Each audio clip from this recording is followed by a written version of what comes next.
Buenos días a todos. Eh, ¿Dónde están mis residentes? Ya, ahí están. Perfecto. Eso es lo más importante. No, la residente del 40º año. Bueno, primero que nada, muchas gracias por la invitación.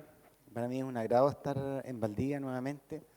Eh, y Valdivia tiene un especial significado, digamos, para el tratamiento ortopédico de la displasia de cadera. ¿Ya? Ustedes ahí ya intuyen por la foto pequeñita, digamos, de qué se trata este tratamiento ortopédico, digamos, en la displasia de cadera. ¿Ya? Y hay que decir algunas palabras primero para que ustedes recuerden por qué nosotros estamos aquí. ¿Ya? ¿Por qué todos ustedes están aquí en esta universidad? Y es escuchando este estupendo curso, digamos, de ortopedia infantil.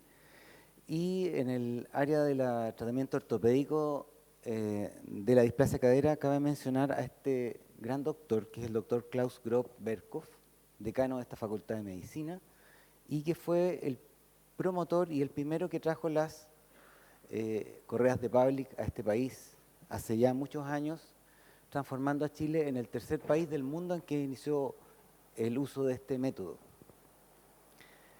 También quiero comentar, aquí hay otro valdiviano, que fue mi jefe, digamos, que es el doctor Eduardo Heilenketter, ¿ya? Nuestro servicio de ortopedia infantil en Temuco lleva su nombre, en honor a él, y aquí está con el doctor Reinhard Graf, ¿ya? En el año 95, en el cuarto curso internacional de cadera que se hizo en nuestro país. Cuyo director es el doctor Alfredo Reimann, puros nombres célebres. ¿Ya? Bueno, ahora vamos a entrar en materia. ¿Cuáles son las metas del tratamiento ortopédico? Primero que nada, es necesario revertir, digamos, la alteración anatomopatológica que existe en la cadera. ¿Ya? Y para eso debemos utilizar el máximo potencial de regeneración que tienen estos tejidos. Y, por lo tanto, como muy bien explicó la doctora Birrer, necesitamos ser lo más precoces posible porque ahí es cuando la potencialidad de recuperación de estos tejidos es mayor. Y este tratamiento debe evitar el daño, digamos, de las estructuras en crecimiento y de la vascularidad de todas estas estructuras. El diagnóstico precoz indudablemente es primero clínico, ¿cierto? Con los antecedentes familiares, antecedentes del parto, muy bien lo ha explicado la doctora Birrer, el examen físico también es importante, pero la única forma de ser lo más precoz posible es tener una visión anatomopatológica de esta cadera, digamos, ¿ya? Particularmente de las caderas enfermas, con displasia de cadera. Y esto lo podemos lograr con una ecografía de la cadera. Todas las imágenes que ustedes verán de las ecografías de cadera son propiedad del doctor Eduardo Heilenketter y son de su fototeca. Los objetivos del tratamiento, primero que nada, es obtener una reducción concéntrica de la cadera, o sea, que la cadera vuelva a la posición original. ¿Ya? Mantener esta reducción en el tiempo, de tal forma que las estructuras que conforman esta articulación tengan un desarrollo normal de ambos extremos y obviamente evitando las complicaciones que pueden suceder durante este tratamiento. El tratamiento ortopédico por norma se hace en niños menores de 6 meses. Ya sobre los 6 meses el tratamiento se dificulta un poco y la mayoría de las veces es necesario hacer maniobras ya no ortopédicas, sino que dentro del ambiente de la cirugía. Ustedes pueden ver ahí, digamos, el arnés de Public, que consta de un arnés que va sobre los hombros y la cintura del niño y dos estribos que van a poner las caderas en esa posición que ustedes pueden ver ahí. ¿Ya? En realidad, el tratamiento no es el arnés de Public, el tratamiento es el método de Public. ¿Ya? El arnés solo es el instrumento, digamos. ¿Ya? Algo parecido así como el método Ponseti, o sea, nosotros no podríamos decir el yeso de Ponseti. No, aquí tampoco, no es el arnés de Public, es el método de Public. ¿Ya? ¿Y en qué consiste este método? Ya, primero que nada es un tratamiento dinámico de ortopédico de esta displasia de cadera, donde se obtiene, digamos, una flexión de la cadera y de la rodilla, ¿cierto?, que va a producir en forma espontánea una abducción de la cadera, la cual no es forzada. Los estribos aseguran la flexión de la cadera y esa abducción se va a producir en forma espontánea. El niño determina en forma espontánea el rango de la abducción, ¿cierto? La higiene es fácil del niño porque deja todo el perineo libre para poder hacer la higiene y los cambios de pañales, ¿cierto? Es de fácil instalación y fácil uso de este arnés y el costo es muy bajo.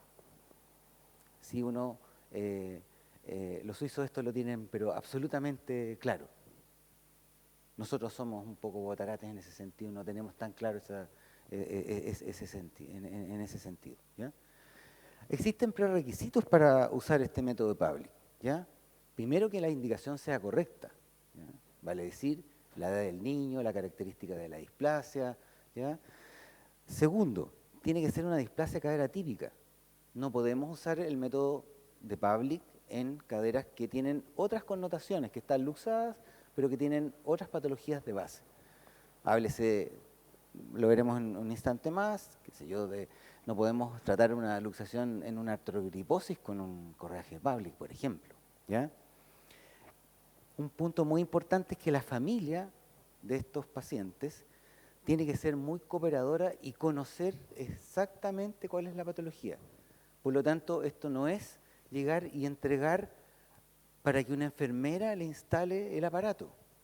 ¿Ya? Ustedes deben explicar cómo se usa el aparato, cuáles son los fundamentos del uso del aparato, de tal manera de crear conciencia en los padres del uso de este sistema que será un pilar fundamental en el éxito del tratamiento de la displasia de la cadera. Y por último, la calidad del arnés debe ser óptima. No pueden poner cualquier arnés, tiene que ser de buena calidad.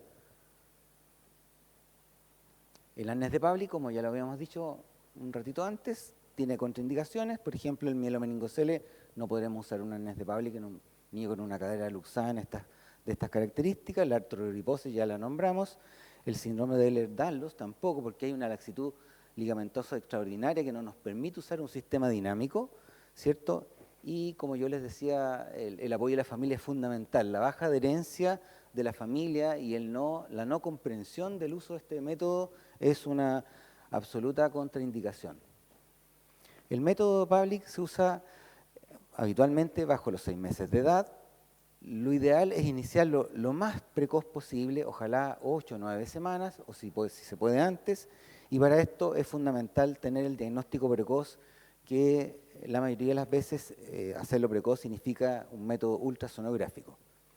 La ultrasonografía de la cadera en el diagnóstico precoz es fundamental, nos da una relación anatomopatológica de esta cadera, ¿cierto? Sirve para el control de tratamiento. No tenemos radiación ionizante y debe ser usado, según mi aprendizaje con el doctor Ellenketer, mediante el método de Graf, que, como dijo la doctora Birrer, es un método estandarizado, reproducible y que se hace de la forma correcta, ubicando el plano estándar. Todos hablaremos el mismo idioma. La clasificación de Graf, ustedes la pueden ver aquí, se ve compleja, pero en realidad es simple. El tipo 1 son las caderas normales, el tipo 2 son las caderas inmaduras, el tipo 2C ya es una cadera patológica donde hay una displasia, el tipo D, el tipo 3 y el tipo 4 ya son caderas descentradas, ya que son un punto más allá de la displasia cadera, donde la inestabilidad articular es importante.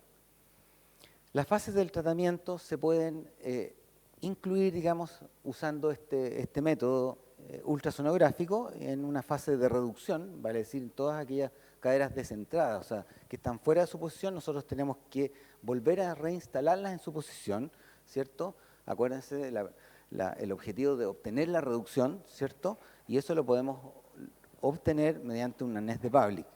Luego viene una fase de retención, que son todas aquellas caderas que estaban luxadas y que nosotros las volvemos a poner, tenemos que mantenerlas en el acetábulo, ¿ya? Y finalmente una etapa de maduración hasta que todas estas estructuras osteocartilaginosas adquieran su anatomía normal, o mejor dicho, su zonoanatomía normal.